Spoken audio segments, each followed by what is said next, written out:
Hello friends, આજે ફરીથી plus accounting સોફ્ટવેરમાં એક નવો પોઈન્ટ જોશું. ફ્રેન્ડ્સ, આજનો આપણો પોઈન્ટ છે લોકેશન વાઇઝ સ્ટોક. એટલે કે આપણી એક કંપની છે અને આપણે સેલ પરચેસ છે એ બે જગ્યાએથી કરી છે, અથવા તો સ્ટોક છે એ બે જગ્યાએ રાખી છીએ. તો એનું કન્વર્ઝેશન કઈ રીતે કરવું? તો અહીં સૌપ્રથમ ડેમો વર્ઝન ખોલી લેશું, જેમાં આપણે ટીચિંગ કરીએ છીએ. હવે ફ્રેન્ડ્સ, લોકેશન વાઇઝ આપણે સ્ટોક માટે સેટઅપ કરીશું. અહીં ફ્રેન્ડ્સ, કંપની સેટઅપમાં એડવાન્સ એન્ટ્રીમાં અહીં location wise stock required yes કરી દેશું. અહીં નેગેટિવ સ્ટોક એલાઉ રાખવું છે તો યસ કરી દેશું. એટલે કે સ્ટોક આપણે અહીં માઇનસમાં જશે તો તેનું નોટિફિકેશન જોવા મળશે. એસ્કેપ આપીને સેટઅપ આપણું જે છે એ સેવ કરી દેશું. હવે અહીં માસ્ટરમાં જઈ નવી પ્રોડક્ટ એડ કરીશું ફ્રેન્ડ્સ. અહીં નવી પ્રોડક્ટ આપણે એડ કરી દેશું. અહીં પ્રોડક્ટમાં ડેલ સીપીયુ રાખીશું, એન્ટર આપીશું. અહીં જીએસટી 18% લઈ લેશું, HNS કોડ લઈ લેશું. ત્યાર પછી અહીં ગુડ્સ લઈ લેશું, સ્ટોક રિક્વાયરમાં યસ કરી દેશું. અહીં ક્વોન્ટિટી ઇફેક્ટમાં નો રાખીશું. ત્યાર પછી અહીં લોકેશન વાઇઝ સ્ટોક તમને ઓપ્શન જોવા મળશે. અહીંયા તમારે યસ કરવાનું રહેશે, જેથી લોકેશન વાઇઝ સ્ટોક આપણે ખરીદી કે વેચાણમાં જ્યારે બિલ એડ કરીએ ત્યારે જોવા મળે. અહીં નંબર્સ લઈ લેશું, ઓકે કરી દેશું ફ્રેન્ડ્સ. હવે ટ્રાન્ઝેક્શનમાં જઈને ખરીદી કરીશું.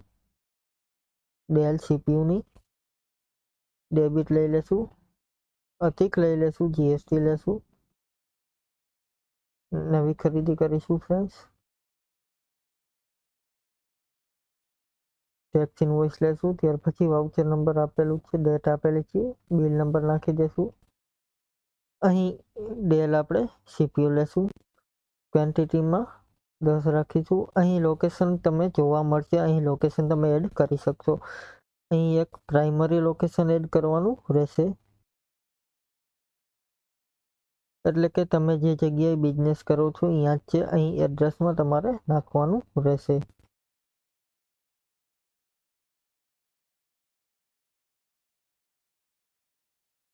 ઓકે કરી દેશું. ત્યાર પછી નવું લોકેશન એડ કરવું હોય તો ફરીથી અહીં તમે બીજું લોકેશન એડ કરી શકશો.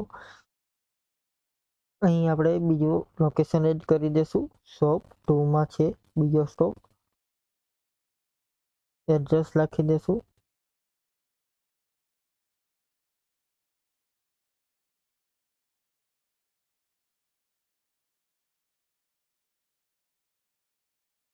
સિટીમાં મોરબી લઈ લેશું, પિનકોડ લઈ લેશું, ઓકે કરી દેશું.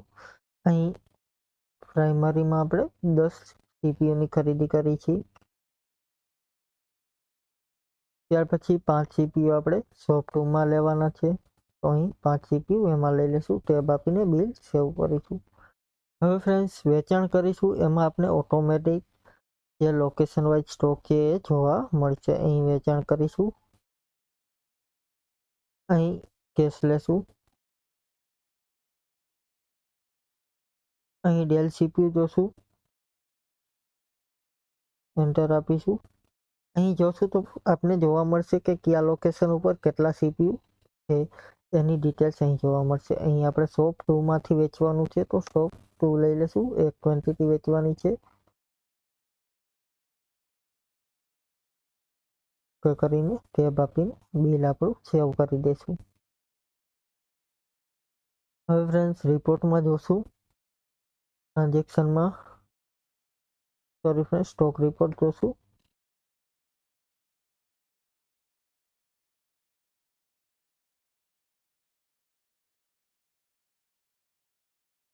એમાં અહીં ડેલ સીપીયુમાં આપણે જોશું તો અહીં જે ક્વોન્ટિટી છે એની અસર આપણે જોવા મળશે. ટોટલ 15 ક્વોન્ટિટીમાંથી આપણે એક ઇસ્યુ કરેલ છે. હવે 14 ક્વોન્ટિટી આપણી પાસે ટોટલ હશે. આ પ્રમાણે લોકેશન વાઇઝ સ્ટોક આપણે એડ કરી શકીએ. Thank you friends. આજનો પોઈન્ટ અહીં પૂરો કરીએ. કાલે ફરીથી એક નવો પોઈન્ટ જોઈશું. Thank you.